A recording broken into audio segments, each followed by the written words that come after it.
Il-mulej ma'kom. Qari mill-Evanġelju skont San Mark.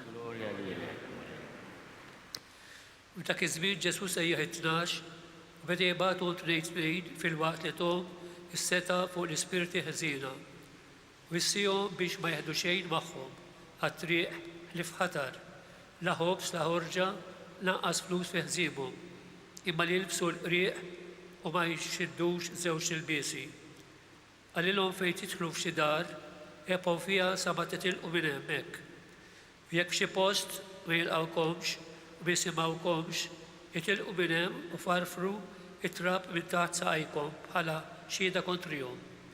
Ħarġu mela jxandru biex in-nies jindmu u keċċew bosta xjaten u tilku ħafna morda biż-żejt u fejquhom. Il-kelma tal-mulej.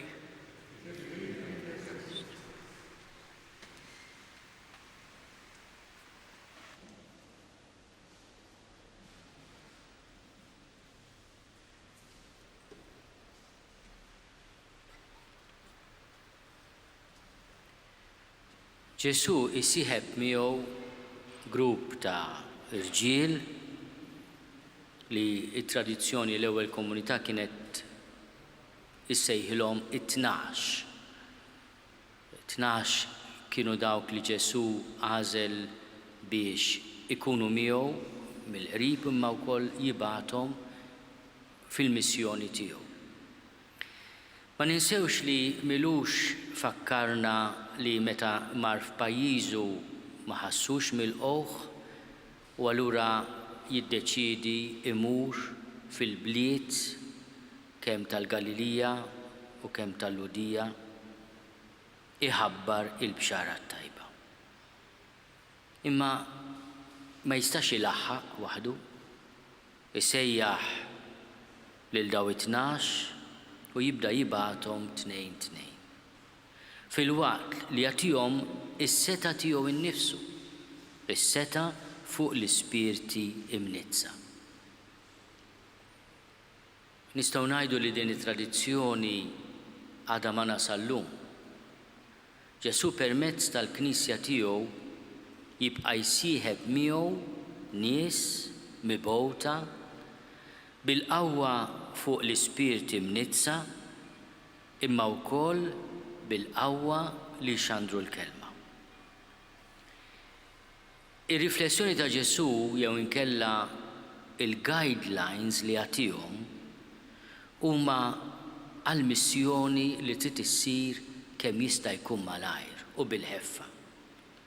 Ma jieħdu xejn magħhom għat-triq li f'ħatar, la ħobs, la ħorġa, lanqas flus fi ħżiemhom, ilbsu l-qrieq, ixxiddu żewġ ilbiesi. Da kollu jfisser li huma mhux biss se jafdaw fil-providenza t'Alla, għax Ġesu stess jgħid il-ħaddiem ħaqqu ħlasu, imma wkoll li din hija missjoni urġenti, ma jistgħux jinħlew bil-ġar ta' ħafna affarijiet, bit-toqol fit-triq, imma fejn jidħlu u jilqgħuhom jibqgħu hemmhekk ixandru l-kelma. Jafżamu wkoll li jista' jkun li ma jilqgħuhomx.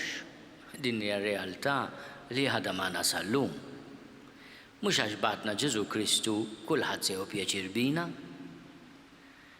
U Ġesu jafżhom mal-ewwel lil dawn it-tnax mibgħuta tnejn. Jekk f'xi post ma jilqawkomx u ma jisimgħukomx, itilqu minn hemm, farfru t-trab minn taħt saqajkom bħala xhieda kontrihom.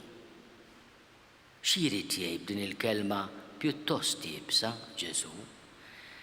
Qed jgħid li min ma jilqakomx għandu responsabilità tiegħu. Intom irrispettaw l-għażla tiegħu, imma l-għażla tiegħu iġorraw. Ħarġu mela jxandru biex in-nies jindmu dan huwa l-messaġġ ta' Ġesu stess.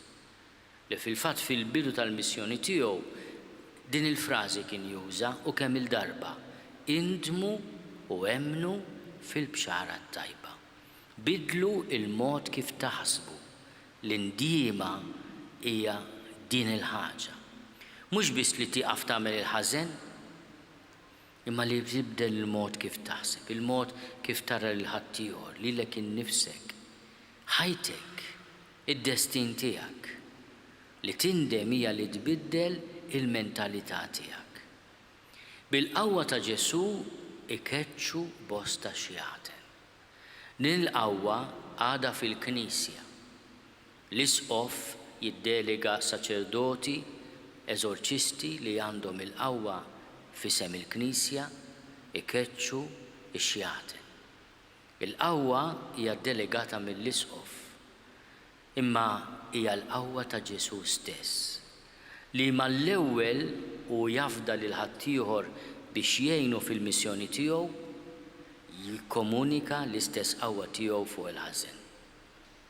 Mbagħad għandna frażi li tfakkarna fis-sagrament tad-dilka tal-morda. Dilku ħafna morda biż-żejt u fejquhom. Ara kemm tradizzjoni antika din il-ħaġa li aħna lil morda nidilkuhom biż-żejt qaddis u bil-qawwa ta' Ġesu nitolbu il-grazzja tal-fejqan. U nixtieq nagħmel nota ċkejkna fuq is-sagrament tal-griżma tal-morda. Aħna għandna l-impressjoni ħafna drabi li s-sagrament tal-griżma tal-morda hija l-aħħar sagrament li tirċievi. Għamlulu l-griżma, mhux hekk ngħidu?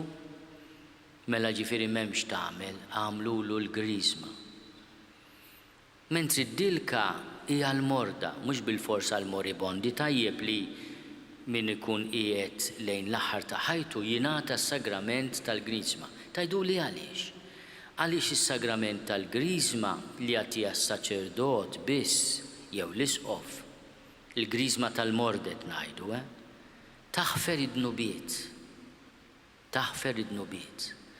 U allura bniedem li ma jistax jitkellem għax mhux qiegħed f'sessieħ, ma jistax jikkomunika mas-saċerdot biex jitlob il-maħfra ta' dnubietu, bid-dilka tal-morda jinħafrulu d-dnubietu kollha. Ara xi grazzja kbira, ara x'qawwa kbira għandu dan is-sagrament. Tajluli dawn it-tnax mibgħutin tnejn kienu qed jagħmlu s-sagrament tal-griżma tal-morda, le għaliex is-sagramenti jibdew minn wara t-tluq ta' Ġesu is-sema, Ġesu għadu magħhom. Imma diġà din l-użanza hija l-bidu ta' dak li mbagħad sar sagrament. X'is-sagrament huma laqa ma' Ġesu, u Ġesu kien għadu it-terra it-toroq tal-Ludija tal-Galilija. Hekk ukoll meta Ġesu kien għadu fid-dinja qabel ma irxoxtaw ma kienx hemm is-sagrament tal-Magħmudija, kien hemm il-Magħmudija ta' Ndiema, il-Magħmudija ta' Ġwanni, Ġesu kollha ammett il-Magħmudija ta' Ndiema hemm minnhom. Imma is-sagramenti jitlu wara li Ġesu jitla is-sema. Allura l-Apostli San Pietru, San Ġuda Taddew biex jinsemmu dawk ma tagħmdux, imma San Pawl tagħammet. Għax San Pawl taqa' ma' Ġesu fit-triq ta' Damasku wara li Ġesu tela s-sema.